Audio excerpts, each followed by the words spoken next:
The council offered this family what it called a permanent home. There was just one problem. It wasn't a council home at all.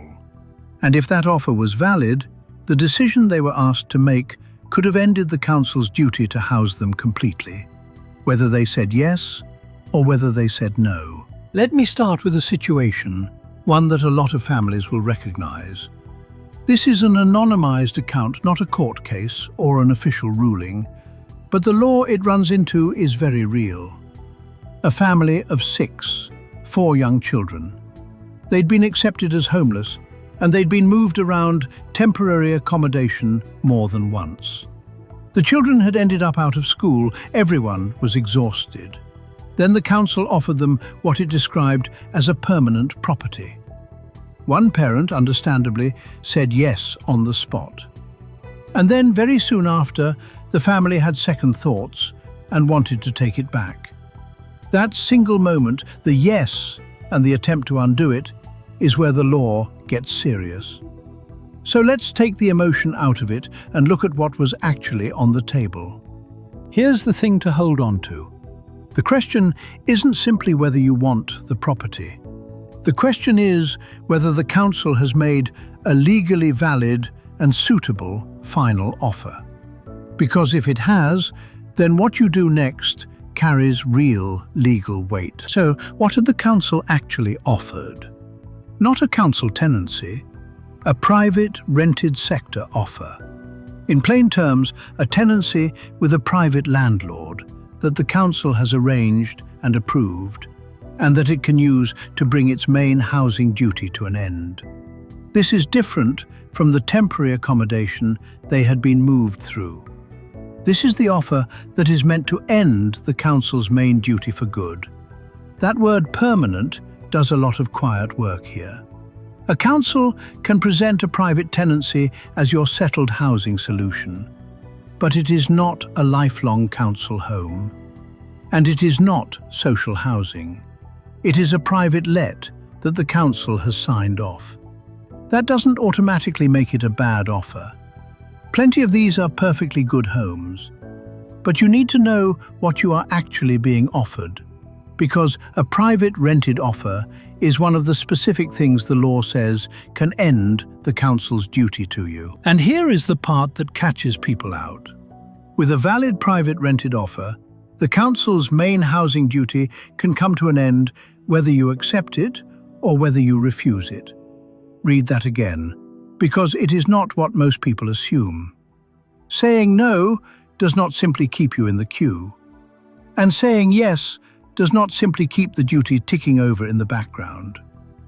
Under the Housing Act, once the offer is validly made, both answers can discharge the duty. So this is not a case of take it or leave it and nothing is lost. When the offer is valid, both doors can close the same duty behind you, which is exactly why refusing or accepting and then panicking without advice is so risky. But there is a balance to all this, and it sits in one word: suitable. The council cannot lawfully bring its duty to an end on a private rented offer unless it is satisfied the property is suitable for your household. And suitable does not mean technically has a roof. It has a real legal meaning. Suitability looks at your actual circumstances, whether you can genuinely afford it once the rent and your income and benefits are weighed up. Where it is, because location is always relevant, including distance from schools and the disruption of uprooting children again. The condition and safety of the property, overcrowding for a family of 6 in particular, and any medical or disability needs in the household. If an offer fails on those, it may not be suitable. And if it is not suitable, the council should not be ending its duty on it. So what do you actually do faced with an offer you are worried about? Here is the part almost nobody is told clearly. You have the right to challenge whether the accommodation is suitable, and you keep that right whether you accept the offer or refuse it. It is called a suitability review, and you normally have to ask for it within 21 days of being notified of the decision. That changes everything about the safest way through. Because refusing outright risks the council deciding it has discharged its duty and you walking away with nothing. Whereas accepting the offer and then requesting a suitability review within those 21 days can mean you keep a roof over your family and still formally challenge whether it is good enough. That is often the safer route. Not always, every situation is different, but often.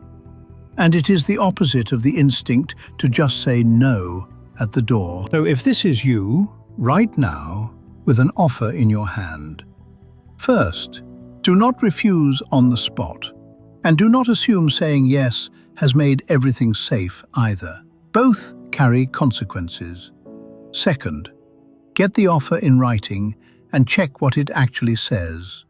The council has to have warned you in writing of the consequences and of your right to a review.